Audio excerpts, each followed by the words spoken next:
Is that going to be?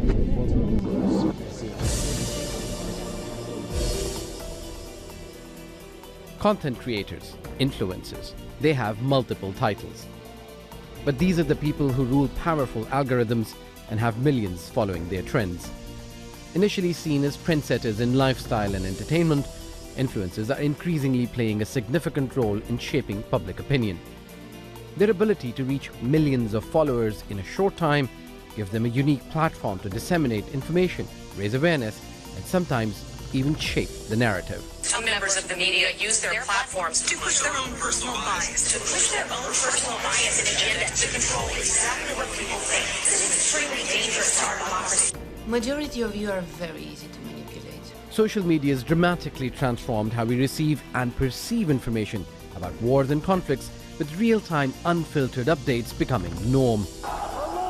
This has been particularly evident since the Arab Spring, when the phrase emerged that this revolution won't be televised but tweeted. It marked a pivotal change on how conflicts are reported and followed, showing social media is no longer a tool only for communications, but also one for mobilization. As social media has evolved, it's been joined by platforms like Snapchat, Instagram, and TikTok, adding new dimensions to how wars are perceived, documented, and shared. Even US presidential hopefuls are paying heed on even blanket bans on apps such as TikTok. We really do need to ban TikTok once and for all. The war in Gaza is a clear example of this new social media dynamic, one which we'll explore over the next half hour. Bombing hospital. Okay, now tell them there's an escape route south to Egypt. Attention Palestinians, head south to Egypt. Okay, now bomb the escape route. Nicole and Rathbone talk to Al Jazeera. They say for the hard of hearing, you have to shout the loudest, and for the people who are unable to see, you have to draw big figures. What you do is taking war and misery and turning it into something funny. Let's start with you, Rathwan. Why do you do it? Well, I think, first of all, I have a spine, and I understand basic moral principles, and I think that it's a pretty cut and dry issue, a pretty obvious thing that's happening in Gaza, and I want to use my knowledge, my whatever skills or talents I might possess to call attention to what's happening, because it's awful. Nicole, you've been doing this for a while. You do political satire. Why have you taken a real focus onto what is happening in Gaza? My reason is simple, and I'm going to start by saying comedy is taken seriously when politics are a joke.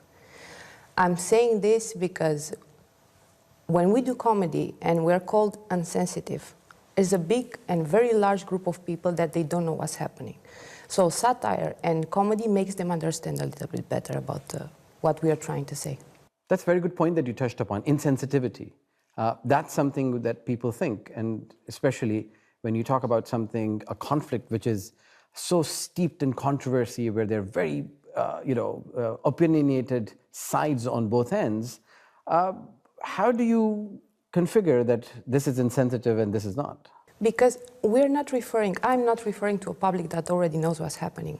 And for example, we had a large conversation today by saying when something very sensitive is happening, you cannot post comedy. But I'm not talking to a public that already knows. The public who already knows supports my content. But I'm having this kind of, I'm calling them like snowflakes, that they don't know what's happening outside. And we have this generation that simply in Western world, they have no idea. They live in a bubble. So for them to understand any kind of very sensitive subject, I have to come at them with a way to make them understand at least the humor or the jokes, and eventually they will understand the issue itself. Because I receive a lot of support from Arab countries, but they know, and they help my videos to have visibility. But it's not my target, because I'm speaking numbers and facts. For example, Spain, a country that I know very well, it's divided in 20% people that know, 20% people that they're afraid of speaking, and 60% that they don't know how to put Palestine on the map. Right, so you're connecting the Middle East to Europe. Rathwan, you bring it to North America. You've come here from New York, and I see that you actually did a skit on just walking in the street. Tell me, how did that idea came about, and why did you do it? Yeah, I come from the United States. It's the global superpower. I see it, what's happening in Gaza as sort of an outgrowth of U.S. imperialism. And there's just a cartoonish sort of image of the Middle East in America. And like Nicole, I'm satirizing that. And so I think you're referring to me walking around in Doha and sort of making it as if I'm seeing Hamas everywhere. But that's sort of the image that you get from the Israeli propaganda system. So I'm just sort of showcasing how silly that is and how idiotic it is. It's not insensitive what we're doing. What's insensitive is the atrocity that's happening. We're merely calling attention to what's happening. And we're trying to do it in a way, like Nicole was saying, we're trying to communicate these ideas, we're trying to spread the message. We want to be effective. We're going up against a $1 trillion PR industry, and we're trying to do that with TikTok videos. And I don't always do satirical stuff. I mean, even in my satirical sketches, I research them. I try to impart a lot of education and history into the conflict that I don't think you're going to get from corporate media, from Western media especially in the United States. What was the response like? Because you're reaching a demographic, like Nicole said, which doesn't know what's going on. So how did people react to it? Because you're seen as somebody who does things that are funny, and now you're changing gear and you're bringing something very serious into the equation. See, I don't see myself as like a comedian or funny necessarily. I think there is some sort of humor in my personality and what I do, but I'm more so, there's a seriousness behind it, and it's meant to be educational. We're trying to combat propaganda. So, yeah, I received a mixed. Anytime you create something that's, I guess, a video that's sort of controversial, you're going to get mixed reviews about it. People want me to stop, or they issue death threats, but a lot of people do get the message. They do see what I'm trying to do and understand the truth in it. And so I'm just sharing the message as best as I can, and the people it's gonna affect, or that's how it's gonna affect them. I mean, I can't really say anything more about that, about how it's gonna be received. I think a lot of people don't realize that doing a video on TikTok or YouTube or Facebook or Twitter will get you death threats. You alluded to that. Is that a real issue? Are you seeing death threats? Does it affect you? It doesn't affect me in the sense that I'm going to stop or, anything like that. But, yeah, I mean, I get a lot of messages or emails or comments. And I understand that, if people are indoctrinated by, the U.S. propaganda system for many years, that they're going to not hear my message and think well of it. So, but I think it's just part of it. I mean, so I don't take it too seriously or too personally, I guess I should say. Right, and you've been receiving the same things, right? Threats, abuse, and a lot of it. Why do you think that it is important for you to accept it and carry on? And why is it the work that you do is important?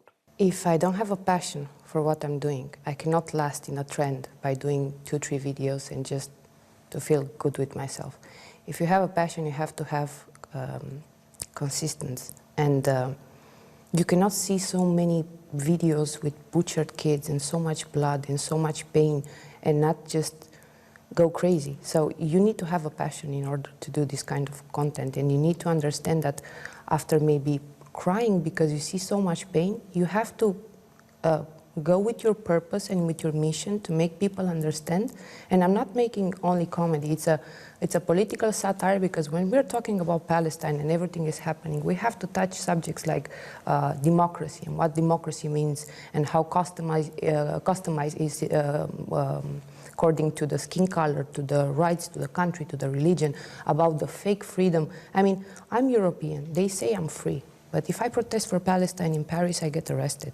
If I speak against Israel because they are committing genocide, I'm speaking against the Jews. And this narrative, you cannot even imagine. They say they're democratic, they have freedom. They have the freedom to choose their own customized dictators. Because how can we think about the politics? Like diapers in Europe, you have to change them, and for the same reason.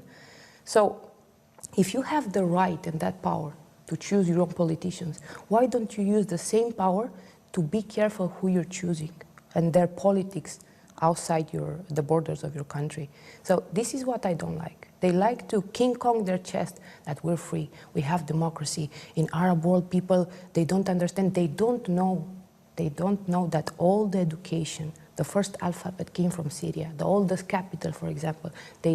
My country, Spain, 800 years of Arabic domination of Umayyad, they left a culture behind. And Europe, when they went to other countries, they left destruction. And that's the difference. So the two things that I want to touch on is that the words that you use, you repeatedly call it genocide. One, how did you reach that conclusion? And two, both of you talk about frustration from corporate media. Is that frustration only in the people of your age group, of your backgrounds, or are you seeing that in a wider audience, which might be a lot younger, and who's using the social media a lot more than the older generation? My reference to corporate media is just the fact that they are completely invested in serving their constituents, and those constituents are not the people of countries. They're not working class people. They're, elites, whatever you want to call them. And they have a separate agenda. And so we're battling that. I mean, they don't want people to know the truth. It's the Israel-Hamas war. It's not the genocide of the Gaza Strip, or it's not the illegal occupation perpetrated by Israel. You'll never hear these phrases in Western media, as far as I can tell. I haven't seen that. But that's what it is. I mean, these people are being ethnically cleansed from their own land. And yes, they are being genocided. And, we feel hopeless, we feel helpless, but what can we do? So I'm a teacher. I feel like my skill set is to communicate and articulate ideas and spread messages. And so that's what I'm doing. What about the audience? I'm more interested in to see, where do you think your message is reverberating with? Who's listening to it? Who's watching it? Who's liking it and spreading it? And where are you getting feedback from? So ideally, for anybody who is in the business of getting their message across, you'd want to hear back on whether that message was received. I don't really pay attention to those things. I'm using a social media platform that is very popular. This is what we have now. And decades ago, you didn't have content creators. You didn't have singular influencers. It was more important for media corporations to set the agenda. But like they were saying earlier today, it's like the influencers, the content creators are now becoming more and more powerful in this age of social media, where you can pick up your phone and you can become the media itself. And I think that's a powerful tool, and I want to use that to, promote working class values and principles, and to call out, injustices, social injustices. How many people in the world know that Israel didn't, under international law, Israel has no right to defend itself? How many people know that, Hamas is an armed resistance group struggling for human rights? There's two social groups in question here. One has human rights and one does not have human rights. But Hamas is classified as a terrorist group by the European Union, because the United States, Israel. Right, because it's terrorism when poor, vulnerable, defenseless people try to fight back against a militant police state. But when that rich militant police state bombs a defenseless population, that's called democracy promotion. You know, there's just a double standard at all times. I don't know what to do except for satirize it, you know, because that's what we can do. I mean, I don't. So, Nicole, double standards and hypocrisy is something that keeps coming up in these conversations. We were sitting with the wider group earlier as well. Why do you think it is important to highlight it and paint it to the world as such? And why does it exist? Because people, they don't want to see their own defects. Nobody wants to hear when I'm telling them that they have double standards or that they are cruel, they don't have a heart, or they don't have humanity. Nobody wants to hear that. Nobody wants to hear the fact that, I'm going to give you an example. Every time I go to a cinema, I have this publicity before, donate for people in Somalia or any other country, they need food. At the end of the movie, nobody donated anything because people, they don't like to feel guilty. And that's why, on the contrary of Andrew, I really like to study my public, because we live in a world where everybody wants to feel a victim, nobody wants to be the villain. And they constantly need, I mean, we live in a world where I cannot say, I have to believe that God is non-binary, or I cannot say Merry Christmas because people feel offended. I mean, they are going on the streets with those things. A very vulnerable and very sensitive community. So if not, today they're not marching for the penguins in Antarctica for not having gluten-free bread, and I have to teach those people. So they need a villain. I don't have a problem in giving them a villain. I targeting them actually, because if I go with emotions, I'm gonna feed that kind of ego that they have. Everybody's emotional, everybody's a victim. Well, when you give them a villain who's telling them what's the issue in the world, they're going to study what I'm talking about, just to come at me and tell me, you're wrong. So actually, I'm doing the same thing that Western media does. So I'm making them very outraged, because honestly, all the phones got smarter and the people the other way around. So all those devices are really smart, and we need to understand that those devices are made by a human brain. It cannot be smarter than us. But, you know, we are lazy and everybody likes to complain and everybody wants to have this syndrome of I'm a victim. Don't worry, I can give you a villain, but a villain who will tell you the truth. I'm going to make you so outraged that you're going to come at me and you're going to study what I'm talking about just to contradict me. But you're going to find out in the process that what I was telling was truth. So this is actually the same thing that they were feeding us. But the only difference that I'm not using fake news. So it's good. I'm actually proud that they are giving me good examples. And when they try to ban, to shut us up, to censor us, I feel proud. If they don't do this, that means I'm not doing anything right. We are not trying to shut down the Israeli propaganda. No, we are just laughing. It reached to a point to be funny. We're not trying to shut them up. No, come at us, show us what more you can do. So when they're trying to censor me, that means I'm doing something great. I'm not going to go being a victim. No, because I started. I don't mind being the villain, just for them to understand. So, yeah, I study my public quite well. Let's talk about the tools that you use. Social media is ever expanding. There are new apps, new avenues of getting your message across, but you are using one particular application which seems to be getting through, also making a lot of people angry, including the United States government, which is talking about banning this particular app. Why is it, and why is that particularly your choice of medium? It's a good question. I think what I've learned is that TikTok is a very powerful editing software, and it's highly engaging. And you know, I don't know. It's just it's the thing that people are using now, and there's never been something kind of like that. But yeah, I find that I don't know. TikTok is just. It's not like I was banned on TikTok. I was releasing music videos, and I was already, I was making like, you know, political songs, and they banned me. And then I didn't like TikTok for a while, but then I just figured I'd start talking about it, because that's sort of how the app works. You know, it works better when you're, you know, looking at a camera and speaking. And I had no idea that it was going to catch on. And I mean, the page that I started is only a few months old, you know, but it's somehow, you know, my message was, you know, became popular, and I'm just kind of going with it.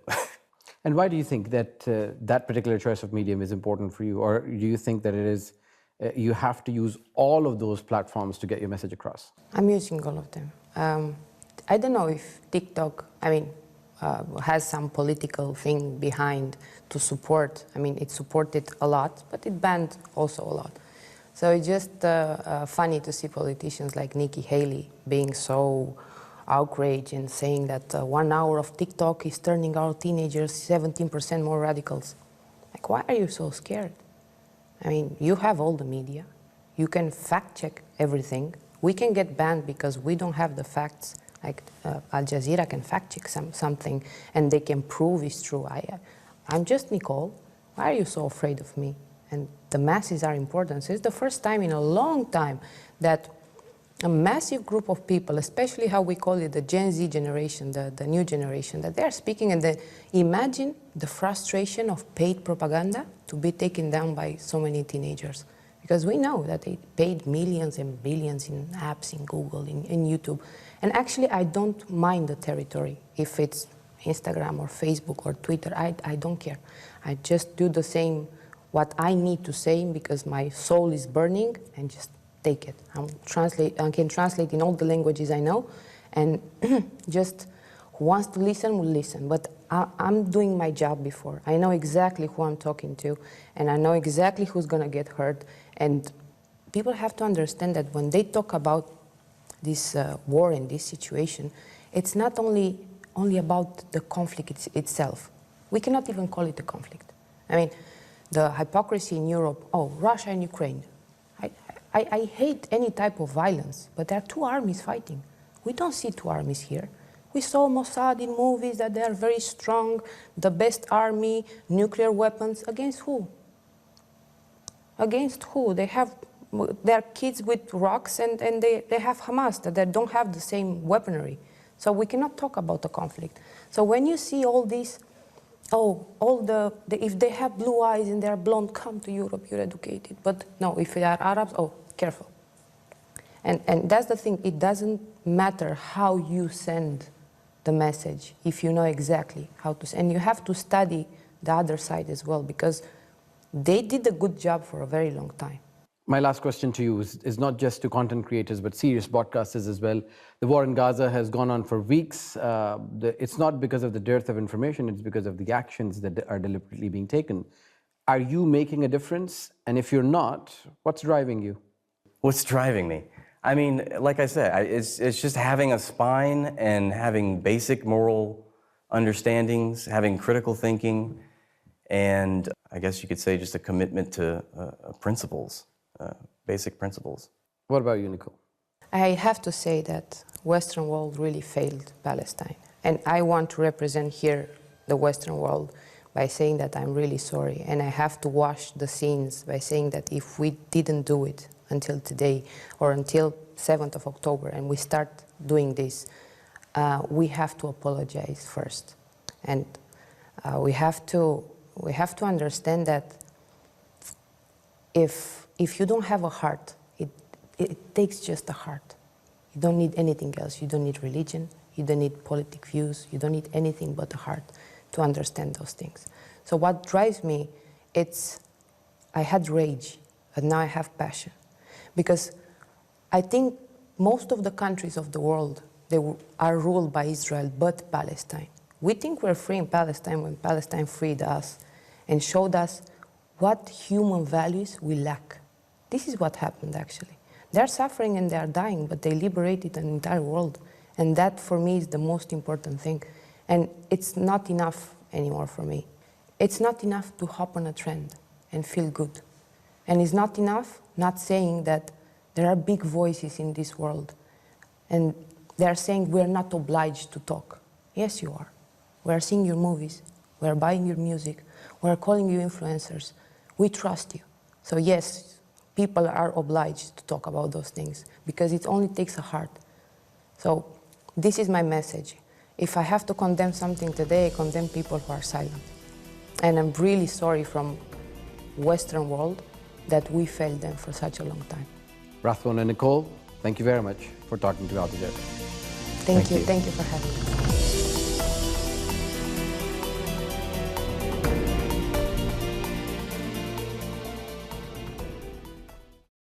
Nixon ordered Cambodian genocide.